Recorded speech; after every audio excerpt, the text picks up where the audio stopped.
नमस्कार किसान भाइयों, आप सभी का स्वागत है फार्मिंग ज्ञान चैनल में। धान की फसल में हल्दी रोग, कंडुआ रोग, फ्लस स्मट, इन नामों से इस रोग को हमारे किसान भाई जानते हैं। तो मैं आज आप लोगों को जो इसकी रोकथाम के लिए उपाय बताने वाला हूं, मात्र एक स्प्रे करनी होगी और जड़ से रोकथाम हो जाएगी। और आने वाले समय में ये कभी भी आपकी फसल में हल्दी रोग ना आने पाए, तो वह भी उपाय मैं आप लोगों को बताने वाला हूं अपने इस वीडियो के माध्यम से। तो आप इस वीडियो को पूरा अंत तक ज़रूर देखें। अगर आप हमारे चैनल पर नए हैं तो चैनल को सब्सक्राइब करके पास वाली घंटी को ज़रूर प्रेस कर दें। तो किसान भाइयों, जो धान की फसल में हल्दी रोग, कंडुआ रोग, फ्लस स्मट, इन नामों से हमारे किसान भाई जानते हैं। लेकिन जब धान की बालियाँ निकलने के बाद आप लोग ध्यान देखें तो जो ये रोग होता है, जब दाने भरने लगते हैं तो कुछ दाने फूल जाते हैं, मोटे हो जाते हैं और कलर जो है वो हल्दी जैसा होने लगता है दानों का। और फिर ये दाने बाद में जाके काले भी हो जाते हैं। जब ये दाने फूटते हैं तो हल्दी पाउडर जैसे बिल्कुल निकल जाता है बाहर को। और ये जो संक्रमित है, ये पहला इसका संक्रमण वो बीज जनित है। दूसरा संक्रमण किसान भाइयों ये वायु द्वारा भी, बीजाणु द्वारा होता है। तो किसान भाइयों, यह रोग धान किन कारणों से आता है मैं आप लोगों को बता दूं।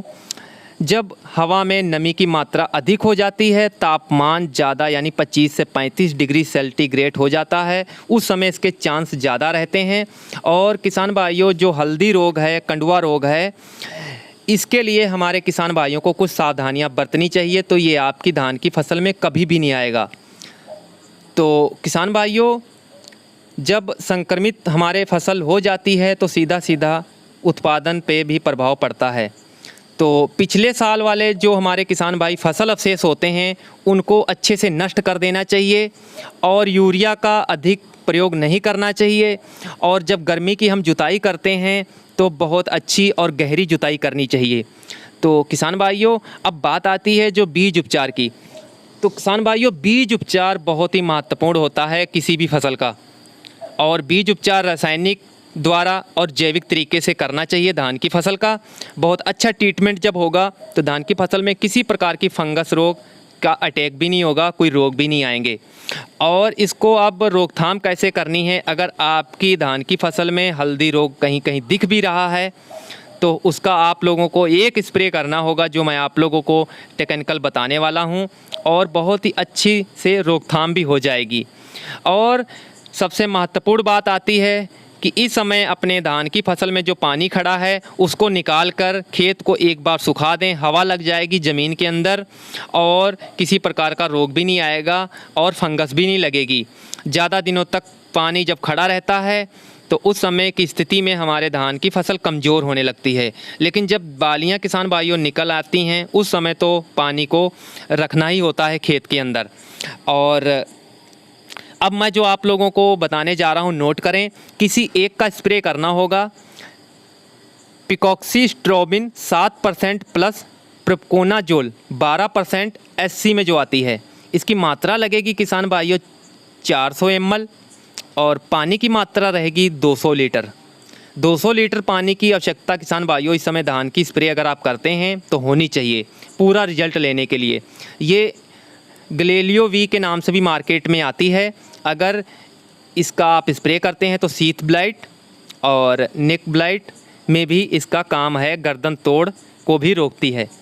और जो दूसरी मैं आप लोगों को बताने जा रहा हूँ, ट्राइसाइक्लाजोल 75%, इसकी मात्रा रहेगी 125 ग्राम प्रति एकड़। प्रोपिकोनाजोल 25% इसी वाली, इसकी मात्रा रहेगी 250 ml प्रति एकड़।